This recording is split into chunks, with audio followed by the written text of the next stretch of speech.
Carlos Nelson with Cascade Media Group. And tonight, we're going to have another guest on Bishop Tony Caldwell on our series, The State of Our City. Welcome to the show, Bishop Caldwell. Welcome. Thank you very much for allowing me to be here today. With the theme of the state of our city, I would ask you, how do you feel what state our city and condition is in at the present time? It's not in great shape at all. We hide a lot of things under the carpet, a lot, sweep things underneath the carpet. The political arena here is just terrible. I mean, it is. We have homeless people everywhere. We have folks that won't stand up for what is right. They'll stand up for what they can line their pockets with, but not what is right. And we're having a lot of problems in getting people to be accountable.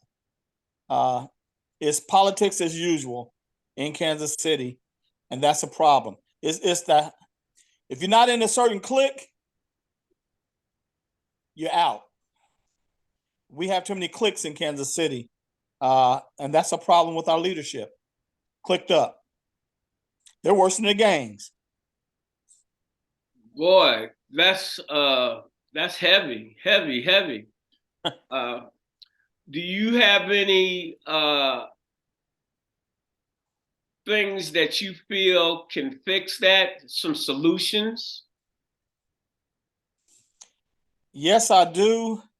But, you know, I got a big mouth, and I know I'm going to get in trouble for saying it point blank. But that's what, hold it. Let me say this, Bishop. I don't bring people on Cascade Media to be having frivolous conversations. You just alluded to that we don't want to speak out, and even if we do want to speak out, you have to have a platform to do that on. Yes, we do.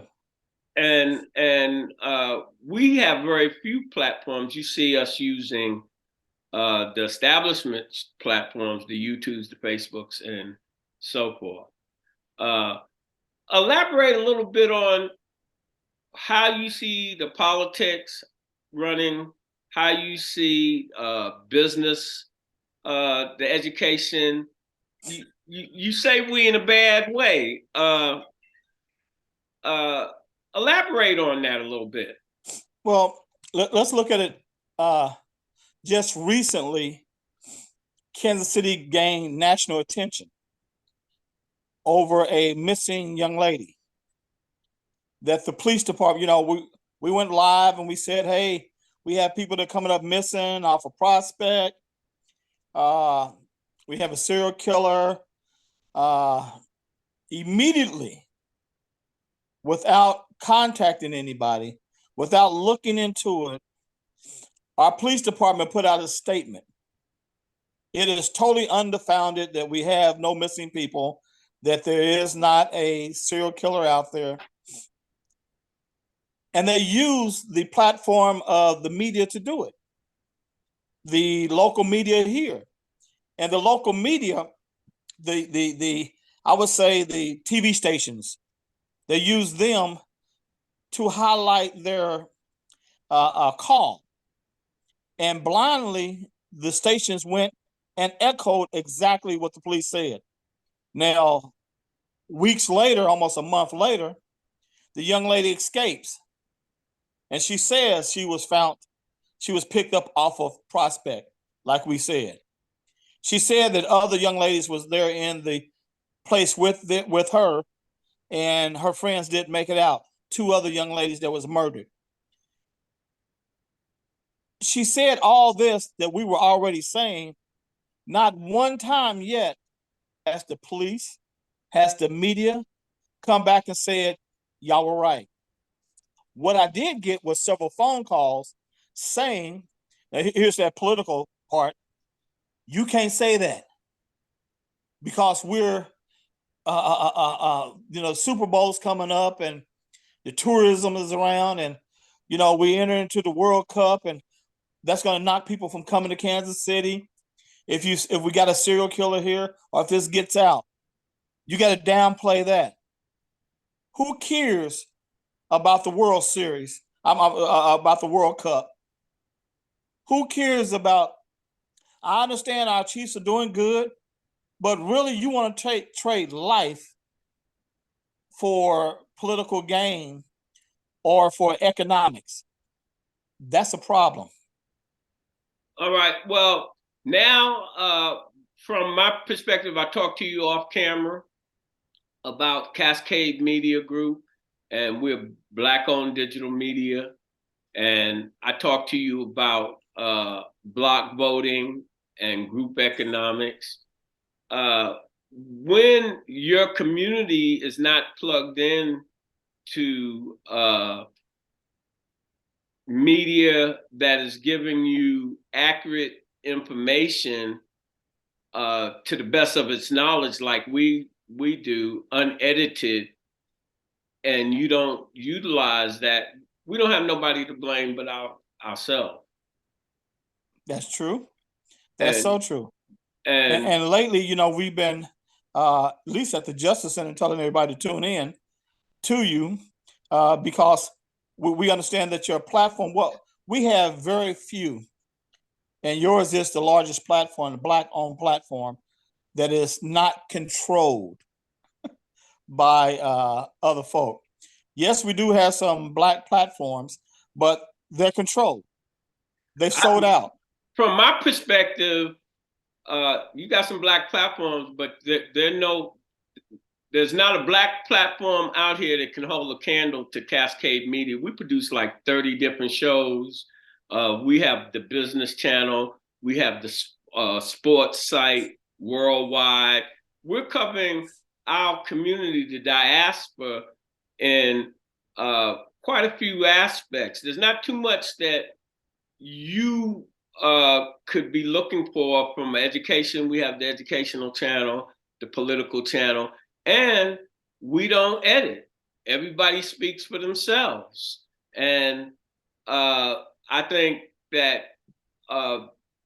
if you are halfway woke, you understand that you can believe some of the things that you hear in local media, but they definitely, I look at all of it with a jaundiced eye because I understand they only tell you what someone gives them to read to you.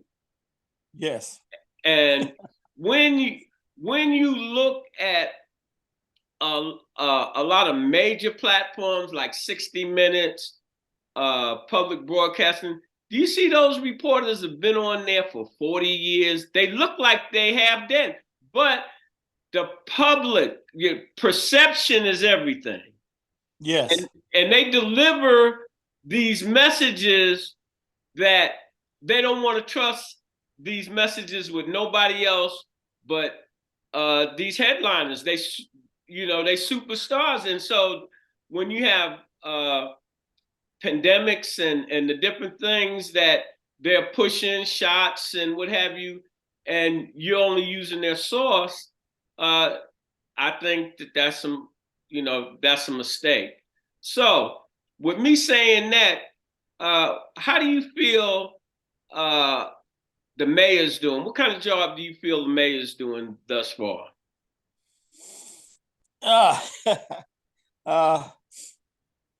He started off really good. He did. He started off good. I think now that he's decided to run for a higher office, he may be kind of looking towards changing his platform and how that applies to him. But he's a young man. And as a young man, I would give it to him at that. A young Black man that is in politics. I think the youngest mayor, if I'm not mistaken, that we've ever had. Not only that we've ever had, but across the United States.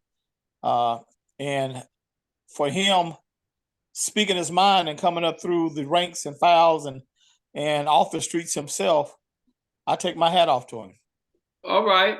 You know, I have my own personal bone to pick with him, but I think that Quentin has done an excellent job. He's done an excellent job of communicating his messages. He's almost like the Flash or Superman. He's everywhere. And you know, he's trying to cater to everybody's. You know, let them know, hey, I'm here to serve for you, and what have you. So fundamentally, I give him good marks without a whole lot of prejudice. Talk about the city council people.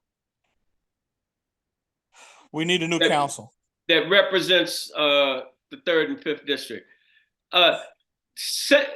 I'd appreciate it if you would elaborate on what you see. It's not, to me, it's not just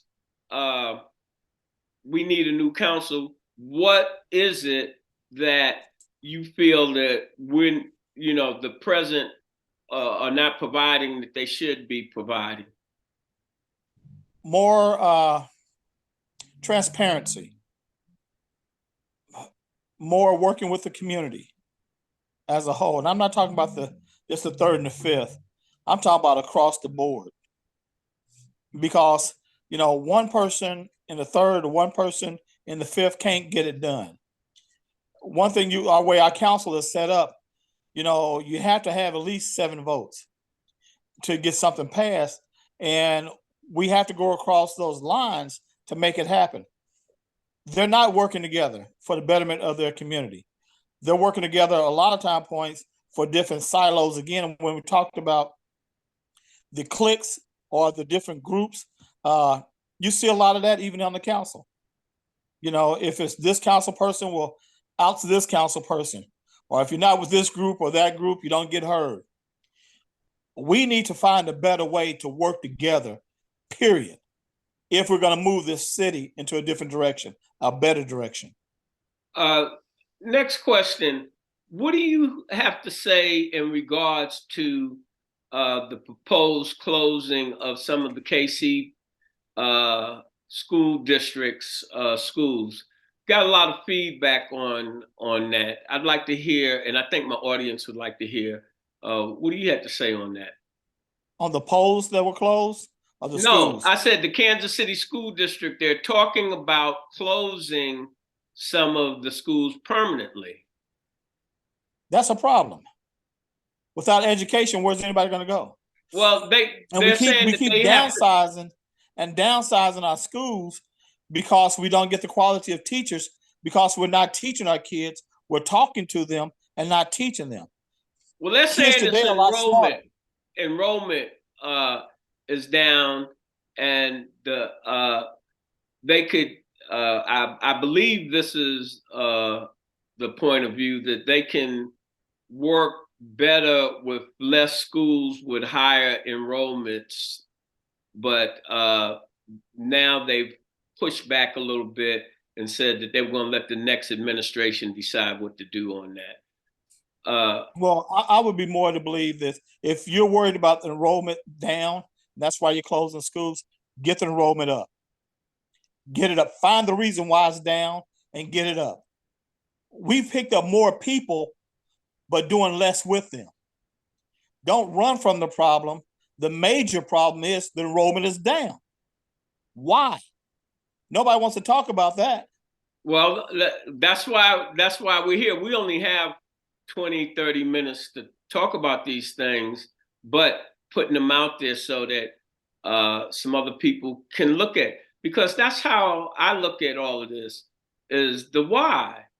We all know what the problems are and solving them. And here we go back to block vote, group economics. So yes. If we were using, and I'm talking about across the board, our power correctly, then we would have a seat at the table at any issue, that financial, educational, across the board, because by the time the major entities, the left and the right, duke it out, that block vote determines who's going to actually win the argument. And if we control the block vote, we good. If we practice group economics, where we're not spending our money just everywhere, we're spending our money where the people that we're giving our money to, they're investing back in our community, in our educational systems, and jobs, and other things. And I think that that is up to the leadership across the board. I don't know how everyone else feels about it, but the law of the land has Black people shackled and in this disadvantaged situation. You can change the players, nothing's going to change. You have to change the law. And the only way you can change the law is through politics. And that's building coalitions and getting like-minded people to agree on a few key issues. And the two main issues are group economics and block voting. So that's real simple. Why haven't we achieved those goals? You know, you and I talked offline a little bit, and we brought up Blankenship. And when we were talking about Blankenship, that used to be the key place to go get your products from. But they also did a lot giving back to the community.